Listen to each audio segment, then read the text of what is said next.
I have played a queen quite many times in my life. I do think I'm a queen in my own mind.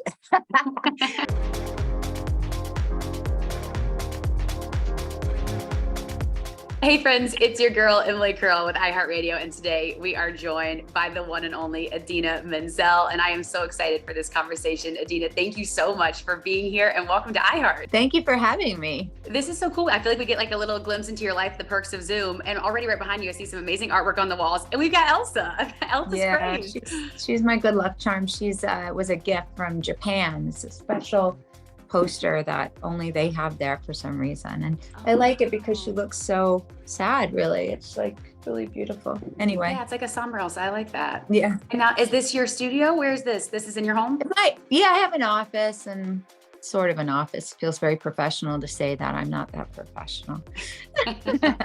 Speaking of that, your album makes me want to like do some not professional things. It makes me want to go out. It makes me want to dance. Yeah. Let's talk about that. Drama Queen, your new record, your new project. This is different from the Idina that we know. Tell us about this project and what made you want to create something like this. Honestly, I didn't want to think about what I was expected to do or what I should do. I knew that I just wanted to make music that made people want to dance and get up and move, honestly. And I knew that I wanted a bed of music that would support, like big vocals and big melodies. And so I felt like disco and dance were kind of the best choice for that kind of, like Donna Summer or Barbra Streisand had her big dance moment. Cher went back to it. Gloria Gaynor, all these amazing singers. Mm-hmm. And so I just felt like they kind of gave me the permission to do it. Oh, wow. I mean, you speak about moving. Let's talk about your new single, Move, that's here just in time for Pride Month, which we have a lot to celebrate. And you have always been such a champion of the LGBTQ plus community. How has the community been reacting to this song so far?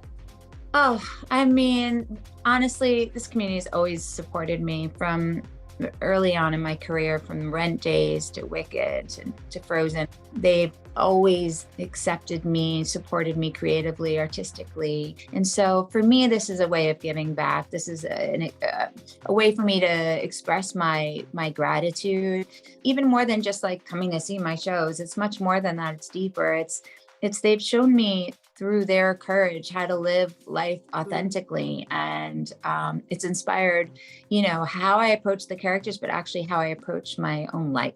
What the audience doesn't see is we have a little BTS moment. So of course, what can go wrong will go wrong in production. We are picking back up, and you're in a different room now. Can you tell us where you are now? I am. Now I'm in my kitchen. I'm in front of my son's young kid's artwork. Well, we are back and we're ready. And like we said, we're still talking about Drama Queen, your new record.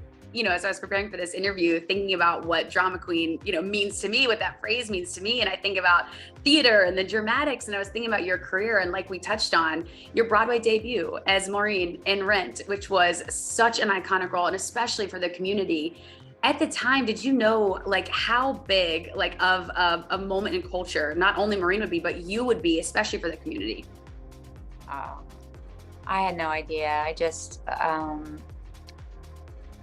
for me, that was such a special time in my life, for career-wise, but also that was the beginning of sort of my relationship with the queer community. I mean, the cast as well. I was just, I learned so much from everybody. Kids wrote me all about their stories and how they were feeling back then. So many of them dealing with their sexual orientation and their loneliness and their lack of acceptance in their families. And so from the very early days of my career, I was sort of seeing everything through that lens, and having played a gay character, I sort of set the tone, for all the characters I play, just people that, are really trying to be who they are and aren't being seen and heard. And then they find a way to sort of embrace this incredible power that they have, and really stop allowing the world to steal their light, if you will. Like you mentioned, other iconic characters, you've kind of kept that through line. Elsa in Frozen, Elphaba in Wicked. playing, such like amazing, iconic characters. Did the pieces of those characters, did they stay with you as Idina personally? Like, do you still find that you have some of the characteristics of yourself of those characters? Yes, as I like to say, I don't know, chicken or the egg, why there's been this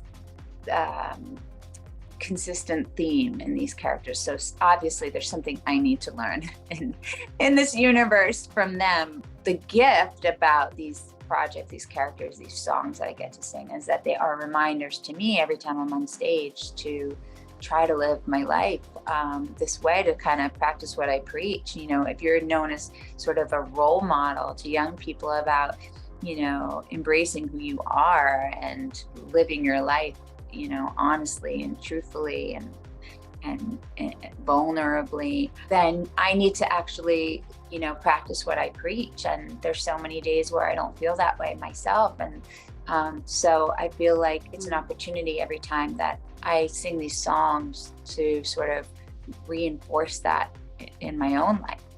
Yeah. I mean, and speaking of Wicked, I'm sure the new live action movie is coming with Cynthia Erivo and Ariana Grande. What are your thoughts on the movie?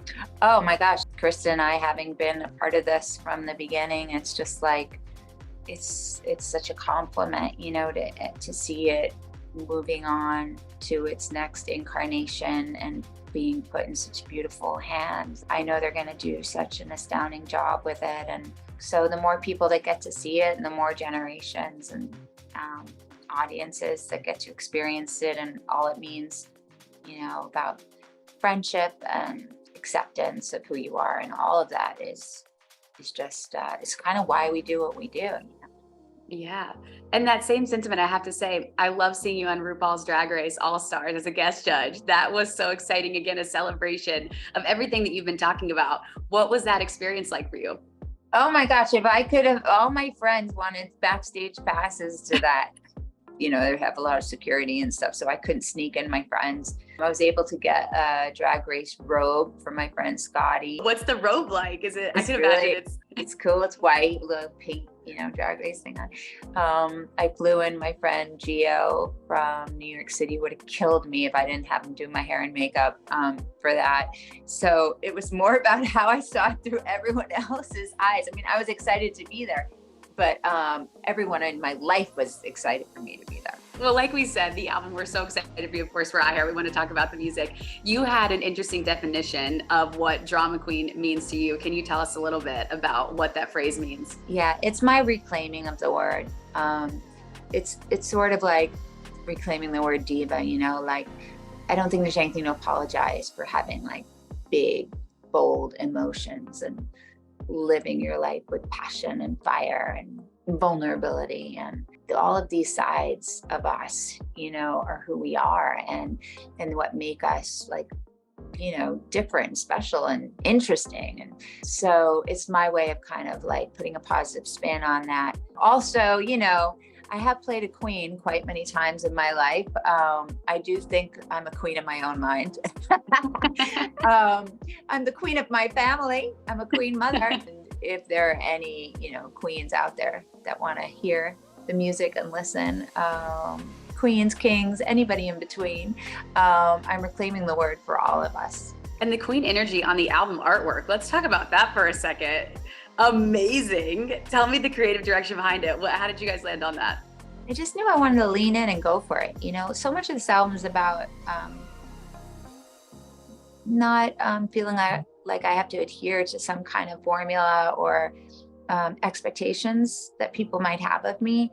And so whole point of it was just to like really enjoy it and not overthink it. If I thought about, is it okay that I'm over 50 and I'm wearing this or that or singing this music, or it's like, it's silly. It's just, I just wanted to do what I felt in my heart and have fun and feel glamorous and show off my shape and lean into the fact that I have, played royalty several times in my careers. Enjoy the era, the sort of the disco era and all that comes with that. And honestly, I just really wanted to have fun. I did this album not with the result in mind. It was totally for the process. Oh, wow. When we were in quarantine, I just started writing ideas and melodies and putting them down on like little voice memos, you know. And then I went to Nile Rodgers and I said, I'm thinking about this kind of music. What do you think? Will people believe this coming from me? And he was like, yeah, I mean, look at, you know, Donna Summer and Barbra Streisand and Diana Ross and, you know, big voices and cool beats, and you can do this. So when I had sort of his blessing, and then I worked with Jake Shears from Scissor Sisters, and I was excited, and I was just doing it from my heart, you know, like often in the past you can get in your head about, you know, what'll be the best, what do people really want to hear from you? What will the record label say? And it wasn't that kind of time, you know. It was like, what do you feel like doing? Especially with this time on your hands that we all had, you know. Yeah. And how fun to feel excited and invigorated by something again. You know, that's a good feeling when you just know you're onto something special. Yeah, and I feel like, you know, people expect this big, huge ballad from me, which I love to do. I just wanted people to like get up and dance and move. You know, one of the real inspirations was I was in London. So whenever I'm there, I go to this club called Heaven, which is part of the GAY circuit. And I surprise everyone at like 1 a.m. and I do a gig and it's packed. And everyone's like thousands of people are like right up against the stage to the point that I can stage dive if I wanted to. And there's just a totally different energy, not trying to be disparaging to any of the other places that I play that are extremely famous places, but there's just something really amazing about being so close to your audience. And we were all just like sweaty and teary and nostalgic and having a blast. And so I knew that I wanted to make an album that I also could revisit those places. Yeah. I mean, and speaking of connecting to your fans, that's one thing that we love to do at iHeart. So Idina, my last question for you is for all the fans that are going to watch this video, that are getting ready to hear your album, what do you want to say to them right now? Well, I feel like I've been talking a lot about expectations, but the truth is that my fans have always supported me in any sort of musical direction that I've wanted to go. And they've always given me their blessing creatively, artistically. And I just want to say thank you for that. And I hope they love the music and they feel like celebrating and moving. And even if you're like me, I'm not the greatest dancer, but it's fun to get on the dance floor. And I hope that the music and the messages and the songs, you know, resonate with them, and that, you know, from one drama queen to another, hope they really dig the album. I love that. Idina, thank you so much for putting out this music, for taking the time with us. It was so wonderful getting to meet with you and chat with you. Hey guys, thanks so much for watching. Did you like that video? You can check out more over here. And don't forget to subscribe to iHeart right here. And if you're already a longtime fan, make sure you ring the bell down below so you don't miss a single video. Bye guys.